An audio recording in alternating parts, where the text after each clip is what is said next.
je suis Luce Noyer, je suis responsable du service costume de l'Opéra de Rouen. Je travaille à l'Opéra depuis 4 ans maintenant en tant que responsable de service.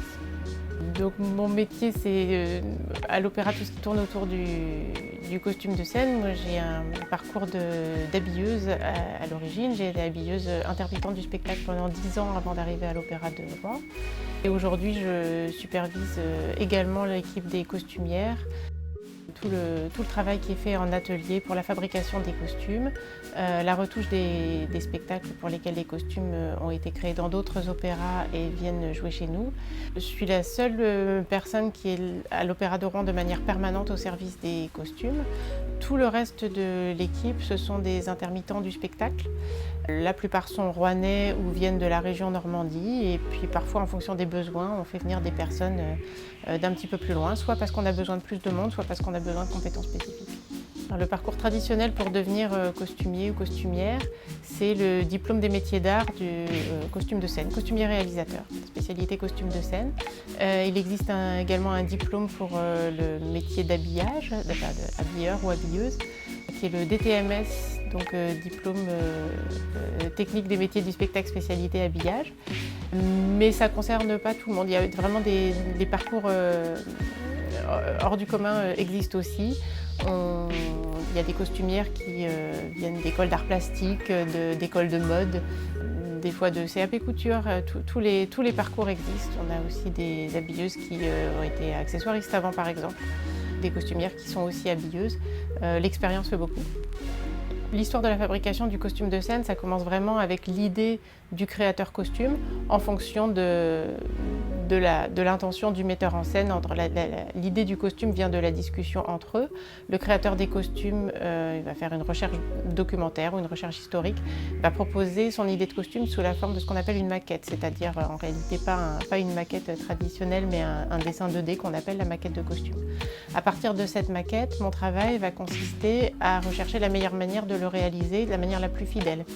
Donc choisir les bons matériaux, réfléchir à la manière, il y a toujours plusieurs manières de réaliser un costume de scène, donc quelle va être la bonne manière, de collecter les mesures de l'interprète et de choisir donc quels éléments du costume vont être achetés, les chaussures peuvent être achetées par exemple ou les petits accessoires, quels éléments vont être confectionnés et par qui. À partir de là, je compose une équipe qui va pouvoir réaliser le costume.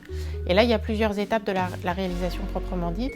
Il y a une première étape qu'on appelle en général la toile, c'est-à-dire qu'on réalise un prototype en toile pour ne pas couper dans le tissu définitif tout de suite, parce que nos tissus coûtent cher souvent.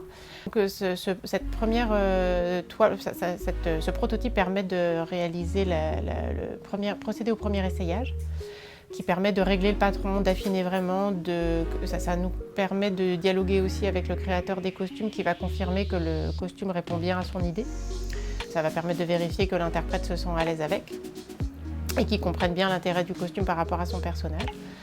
Une fois que cet essayage a eu lieu, on peut régler le patron et on peut couper dans le tissu définitif qui est réalisé par les costumières, les personnes qui travaillent au montage. Et ça va nous permettre de procéder au deuxième essayage où là on va faire vraiment tous les réglages de finition, les ourlets, les longueurs et éventuellement aussi des aménagements pour des éventuels changements rapides. Si on doit changer le costume très rapidement, on va adapter les systèmes de fermeture ou la manière dont on peut enlever, décomposer le costume.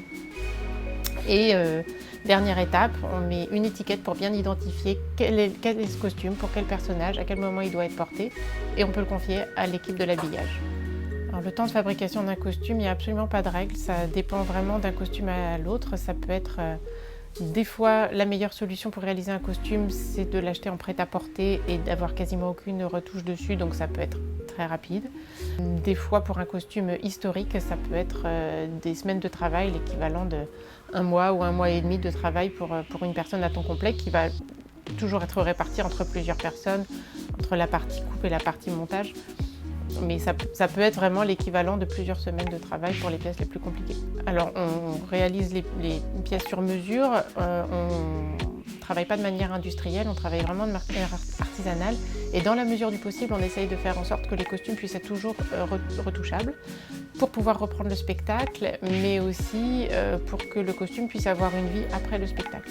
Donc une fois qu'un spectacle est créé, il a une durée de vie, alors c'est contractuel, c'est de 5 à 10 ans suivant les productions. pendant lesquels on essaye que ce spectacle puisse tourner, aller dans d'autres opéras, être présenté ailleurs, être repris avec d'autres interprètes.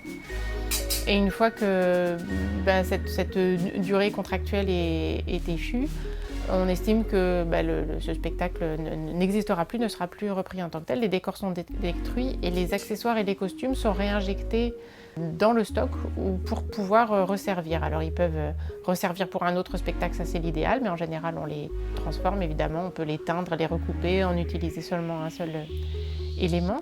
Ils peuvent servir également de costumes de répétition. Quand un spectacle est en création, on ne porte pas les costumes pendant la répétition, puisque d'une part ils ne sont pas terminés, puis ce sont des pièces précieuses, donc on ne veut pas les abîmer. Donc on a ce qu'on appelle des leurres de répétition pour que les interprètes puissent travailler en ayant les bons volumes, les bons poids. Surtout si le costume doit être mis ou enlevé sur scène, il faut absolument pouvoir le répéter. Donc nos anciens costumes nous servent à ça. Éventuellement, ils peuvent aussi être loués ou prêtés pour d'autres projets, pour d'autres théâtres ou des tournages ou des expositions pour des musées.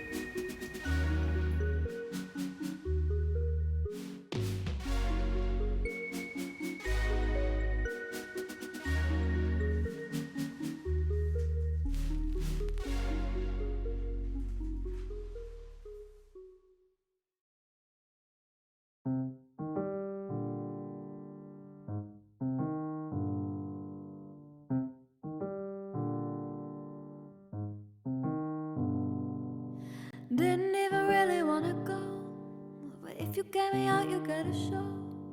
There's so many bodies on the floor, so baby, we should go and add some more. Are you down, did it down,